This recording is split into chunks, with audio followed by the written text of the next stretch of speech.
Hello again, everyone, and welcome back to Reddit Aliens. I'm John, and as always, thank you so much for being here. Solid topic. Let's go.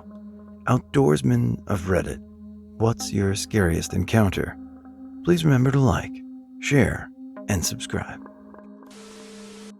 Hiking in Australia, I stepped on a common brown snake, felt something squishy underfoot, and bolted like a mother effer. If the snake had decided to strike, would have been a 30-minute countdown. Had an over-curious bear climb up the tree I was in during a hunt, and man, I almost jumped out of the tree. He just wanted to say hi, but shit, yo, I definitely was scared to death. When I was like 14, I was hunting deer with my dad and heard a weird sizzle. I heard two more, and my dad screamed at me to get down. It was the sound of another hunter shooting in our direction. He hadn't seen us despite the orange. I will never forget that sound. It's a very different experience being on the other end of the bullet. Slipped and tumbled backwards head over heels down a rock face. There was about a 20-foot drop after that, but I got wedged in between a tree and the rock face. Ended up walking away with just a couple bruises. Another time in the Sierra Nevadas, I fell through a hole that was covered in snow. My rifle stopped me from falling straight through, and I yelled for help. When I was getting pulled out, all I saw was a black hole beneath me that was covered in snow again. No idea how deep it was, or if anyone would have heard me if I just poofed through the snow into a crevasse. While on horseback, I came across a deer carcass. Horse was spooked, and about 30 yards away saw a grizzly stand up. Felt my heart pumping hard. I was on a month-long canoeing trip through the subarctic tundra. I was looking for a good place to set up my tent. I hadn't realized I had just accidentally stumbled within 10 meters or so of a massive caribou bull and two cows. We all just stared at each other for a minute or so, and they ran off. Grizzly bear chasing a moose through the middle of our camp. Turns out, you can fit about 10 full-size middle-aged adults into a Kevlar canoe in about 0.05 seconds. Yeah, it's pretty incredible what adrenaline can do and how fast we can actually move. Decided to hike up Mount Warning, Queensland, Australia at about 10 p.m. at night with my girlfriend. We were planning to hike up through the night, which was about 3 to 4 hours, camp and smoke weed at the top, and then catch the sunrise. Foolishly, we were hiking with a single torch and an iPhone light. About halfway up, and it's pitch black, really quiet. Super creepy. We decide to have a break and take a seat on a log to chill. Out of nowhere, we see a light way below us on the mountainside. It looked like a headlamp. Okay, so maybe someone else is hiking up in the middle of the night. Kinda freaked, but whatever, we push on. For the next hour or so, I would keep checking behind us and catching this light tracking behind us in and out of the tree line. We finally get to the summit, which turns into a scramble, and make it to the top. There's a platform up there, so we set up and relax. I'm kind of sketching out. The weed isn't helping, but looking around expecting someone else to show up, and no one came. We unpack the sleeping bags, eat some food, and nod off to sleep. I woke up about 4 a.m. as the sky started to brighten up and find my backpack gone with all our stuff sprawled out across the platform. It was dead silent and just super eerie to wake up to. Anyways, we both freaked, grabbed our stuff, and basically ran back down the mountain.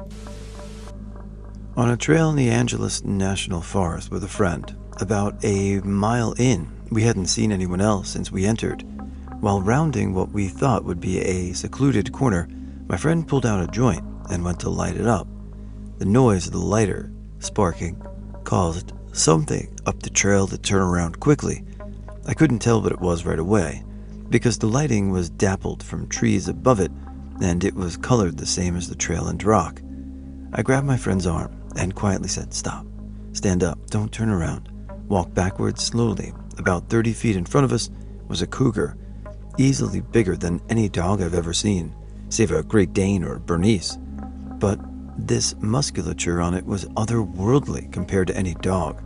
It wasn't crouched like it was going to come for us. It was turned halfway with its back arched, the way a house cat sizes up another house cat before they fight. We backed up, staring at the thing for what felt like forever, but was only probably 3 to 4 seconds before we realized we weren't coming toward it anymore and turned tail. It bounded up what I thought was a sheer 20-foot cliff with such ease that it made my mind truly spin at the power of nature, and thankful I wasn't asked to test it. We speedwalked back to the trailhead with our heads on such a swivel, they rightly should have popped off. We were on a 2-family camping trip, and one by one everyone was coming down with a stomach flu. It didn't get to me until the last day we were there. We were out shooting at targets when it hit me, hard. Obviously no bathroom where we were, so I had to make do with a log. Floodgates opened and diarrhea everywhere. Then I felt a sharp pain in my leg, then another one. I stood up and realized I'd sat on a log with a wasp's nest in it. Got stung 5 or 6 times in addition to having the runs, and later throwing up too. When I first started reading this, I was like, oh, here's going to be another just gross out story. And then he got stung by wasps, so it was gross and unpleasant. So glad you're right. I was all dressed up in a ghillie, photographing bee-eaters, and then some little boar piglets started getting near me, sniffing at me. 10 seconds later, I hear a very loud noise, and the mom was running toward me. I left there, my camera, and climbed the nearby tree faster than a monkey. I stayed up there like an airborne turd, half the afternoon. In the 90s, I was on a week-long backpacking trip with my uncle in Colorado high country. He was a professional rock climbing trail guide at the time, so he knew his stuff while off the grid. The second day in, we were following some old trail that hadn't been groomed in years, and came across the outskirts of some random commune deep in the woods. We knew there were people there, because we could see campfires and laughing and talking in the distance. My uncle immediately freaks out, tells me to keep quiet, and then made us backtrack nearly 5 miles and then around. It was the first and only time I've actually seen him panic. Afterwards, he lectured me that it was some kind of small sect or cult that had a rep for being very territorial in the area at the time and was known to shoot at trespassers without provocation. The woods in Sweden are not exactly known for dangerous animals. Sure, there are brown bears, lynxes, elks, and boars, but nothing really to be afraid of, especially not near urban areas. So I was out in the forest looking for mushrooms when suddenly all of my yield of view was filled with something black, screaming like a demon from hell. Turns out, a western capercaillie, fairly big bird, was hiding under bush near the path and got scared, flew away when I got close. When I was hunting in northern Michigan, I saw a clearly mentally ill guy wandering around mindlessly in the distance with a machete. Chills went straight down my spine, and I got the hell out of there before we made eye contact. Just imagine how panicked I was, finding my way out of the woods, hearing the leaves crunch and the critters moving through the tall grass. I used to go running with my dad a lot. We almost always brought our dog because we would be running through fields and woods and stuff like that, and there were no people or cars around, so we always let her run without a leash. At about a quarter of the distance, there's a little river crossing, the track with a sloping riverside path. The doggy loved to run ahead and jump straight in the water. On this day, however, we did not hear the usual splashing sounds, so we went a little faster. Well, we found the dog on the riverside path with her nose deep between the butt cheeks of a completely naked man who happened to take his no less naked female acquaintance and missionary there. Looks of mutual horror were thrown around until my dad called back our dog and we continued running while pretending that nothing has happened. Canoe river trip, one I've done many times before, on a 1.25 mile portage through woods, only a few miles from a town with a motel taxidermy as the main place to stay. Group of kids show up on trail out of the woods, see me and go back in. They move silently through the forest, deliverance vibes all around. Noped out of there. When I was 10 or 11, I was sitting at the top of a berm alone overlooking a beautiful valley.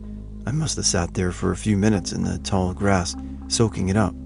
I panned my head to the left slowly, and roughly 75 meters away, I could see the ears, eyes, and snout of a cougar sitting in the grass, looking right back at me.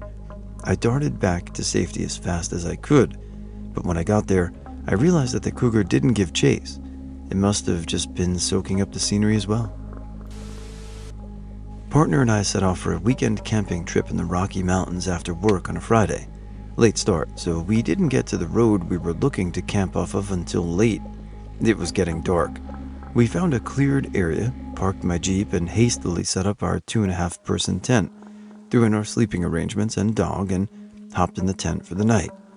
We were playing a board game, sitting cross-legged around 9 p.m., when something swiped at the back of my head through the tent wall. We panicked a bit, used a remote start on the car to scare whatever it was off. I tried to convince myself and my partner that it was a falling stick. There was no wind, and we were in a clearing. The next morning, we came to discover that we were about 10 feet from a half-eaten deer in the mountain lion's pantry. I got pet on the head by a mountain lion. Mind you, I'm well above average height, and this kitty was taller than me sitting down. I was camping in northern Minnesota at a large Boy Scout camp. We stayed in these large, canvas, old-school military tents with large door flaps. One night, early morning, a bear wandered in and sat down outside our tent with his rump right on the door flap. My tent partner and I could see the bear outline and hear him as he was chilling. We were mortified just looking at each other, completely silent. We were maybe 11 or 12. He eventually wandered off or was scared off. Older scouts and adult leaders scared it off eventually, but man, that was a tense moment. My dad and I went backpacking a few years back. We got to the trailhead later than we had planned and decided we were going to start the hike anyways. 4 hours later, the sun is going down, and we still had over an hour left till we got to a suitable site to drop down. We're now hiking in the dark with our headlamps when we hear a low growl 20 or so feet off the trail from us. Then we heard something large moving through the underbrush and trees. We both looked at each other and basically ran up the trail as best we could in the dark on a rocky hill. It was 15 minutes before we stopped to catch our breaths. Never saw it, but hearing it so close by gave me a shot of primal fear that I didn't know I had. I was backcountry camping in Yosemite between Half Dome and Clouds Rest with some friends, meaning we had regular tents, sleeping bags, far out in the hiking trails away from the village. Sleeping around the fire pit were 2 tents and one guy in a bivy sack. It's like a bag your sleeping bag goes in to protect you from mosquitoes or dew. Around 6 a.m., just as the sun was coming up, I was awoken to the sound of soft but heavy footsteps and heavy breathing outside of my tent. I then heard heavy sniffing from the direction of where I had propped my backpack up against the tree. Then the sniffing stopped, and in front of my tent entrance, I saw a 3-foot-tall, 250-pound black bear walk over to the fire pit and start sniffing the pit. It was probably about 10 feet from the entrance to my tent. After about 30 seconds of sniffing the pit, the bear walked over to my friend, who's snoring away on his back, face up, in his bivy sack, and began to sniff my friend's chest and face. The bear's nose was about 5 inches from my friend's face. All the while, my friend was still sleeping. I knew if I made noise to scare the bear, there's a chance I could wake up my friend, which would in turn startle the bear, and then my friend might not have a face, if you get my drift. After about 30 seconds of sniffing my friend, the bear plodded off to where we had our bear canister wedged in a tree and knocked it about 50 feet down the trail. It never opened it.